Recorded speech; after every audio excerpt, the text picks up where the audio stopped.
জানেন যে প্রত্যেকটা আমাদের যারা বাংলাদেশ থেকে প্রবাসীরা যাচ্ছে, বাংলাদেশে বিভিন্নভাবে একটা বিমা বা ইন্স্যুরেন্স থাকে। যে দেশে যাচ্ছি, বিশেষ করে মিডল ইস্ট বা ওমানে, সে দেশে একটা ওই দেশেরই একটা ইন্স্যুরেন্স থাকে। যখনই মারা যান তখন সেই দেশ থেকে একটা ভালো মাপের একটা ভালো অঙ্ক তারা হচ্ছে সুবিধা পান, প্রায় 40 থেকে 45 লক্ষ টাকার মতো। তো ওখানে একটা চক্র আছে যারা হচ্ছে দূতাবাসে এবং হচ্ছে এই বড় জমিতে যারা কাজ করে তাদের সমন্বয়ে এই কিছু পেপার জালিয়াতি করে এই 40 থেকে 45 লক্ষ টাকা তারা নিজেরাই হাতিয়ে নেয়। আসলে মানে যে প্রবাসী মারা যান তার পরিবারে পায়। তো এটা নিয়ে আমরা যখন কাজ করার পরে গত মাসে 4 জন প্রবাসী প্রবাসী 43 লক্ষ টাকা করে তারা কিন্তু ক্ষতিপূরণ পেয়েছে। আমরা আসলে একটা বিষয় বলতে চাই, বাংলাদেশে আমরা যারা এখন কাজ করছি প্রবাসীদের নিয়ে, আমরা কিন্তু সবাই প্রবাসী। একজন মা হওয়ার যে কি মানে অনুভূতি, এটি যেমনিভাবে একজন মা ছাড়া কেউ বলতে পারবেন না, তেমনিভাবে প্রবাসীদের যে কষ্টগুলো আছে বা প্রবাসীদের যে কাজগুলো করা যায়, একমাত্র প্রবাসী যারা মিডল ইস্টে যারা কাজ করেছে তারাই বলতে পারবে এবং তারাই কাজ করতে পারবে। আমি মেজর নাসির স্যার বিদেশে ছিলেন। আমরা দেখি যে বাংলাদেশে একজন রোহিঙ্গাকে যতটুকু মূল্যায়ন করা হয়, আমরা যদি এইভাবে বলি যে আমাদের প্রবাসীদেরকে ওইভাবে মূল্যায়ন, একজন প্রবাসীরও ততটুকু মূল্যায়িত হন। তাদেরকে সকল জায়গাতে মানে অবহেলিত বা লাঞ্ছিত করা হতো। কিন্তু এই নতুন বাংলাদেশে আমরা দেখলাম যে আসলে আমাদের বাংলাদেশের প্রবাসীদের ভূমিকা কত। একজন প্রবাসী 5 বছর 10 বছর দেশের বাইরে থাকলে সে বাংলাদেশে কিন্তু রাস্তাঘাট ইভেন বাতাসটুকু পর্যন্ত সে ইউজ করছে। কিন্তু এই প্রবাসীকে আমরা কী দিচ্ছি? প্রবাসী আসার পরে তাকে আমরা কী দিচ্ছি না? কিন্তু এই প্রবাসী তার নিজের জীবন যৌবন সমস্ত সব কিছু দিয়ে যাচ্ছে দেশের জন্য, পরিবারের জন্য। অথচ এই প্রবাসীর মুখে হাসি ফোটানোর জন্য কেউ কাজ করছে না, সবাই প্রবাসীকে ইউজ করছে। যদি আমরা বলি যে একজন প্রবাসী যখন বাংলাদেশে ছিলেন তখন এয়ারপোর্ট থেকে শুরু করে তার হয়রানি শুরু হয়। সে যখন বাইরে বের হন, যদি যাত্রাবাড়িতে আসেন বা গাবতলিতে যান, বড় বড় লাগেজ দেখলে তার জন্য ভাড়া বেড়ে যায়।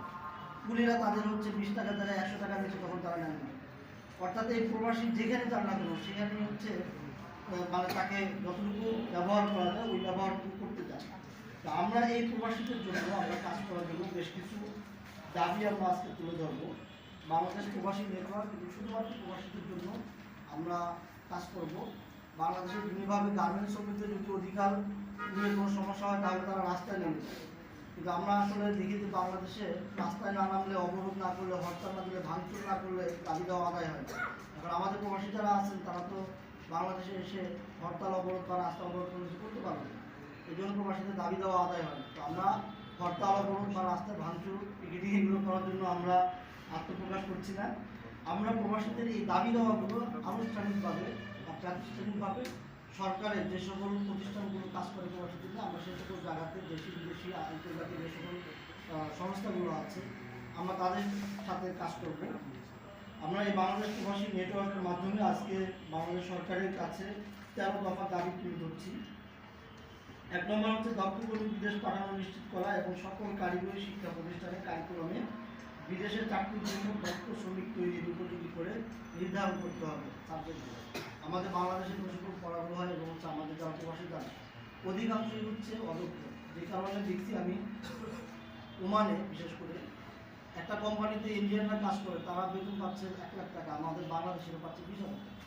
তাহলে যদি বলি যে তারা আমাদের বাংলাদেশিরা 5 জনের যে পরিমাণ রেমিটেন্স পাচ্ছে, ভারতীয় একজন নাগরিক একজনই কিন্তু তার থেকে বেশি রেমিটেন্স পাচ্ছে। তো আমরা যদি দক্ষ শ্রমিক বিদেশে পাঠাতে পারি, আমাদের রেমিটেন্স যেভাবে বাড়বে কিন্তু আমাদের দেশের ভাবমূর্তি উজ্জ্বল হবে।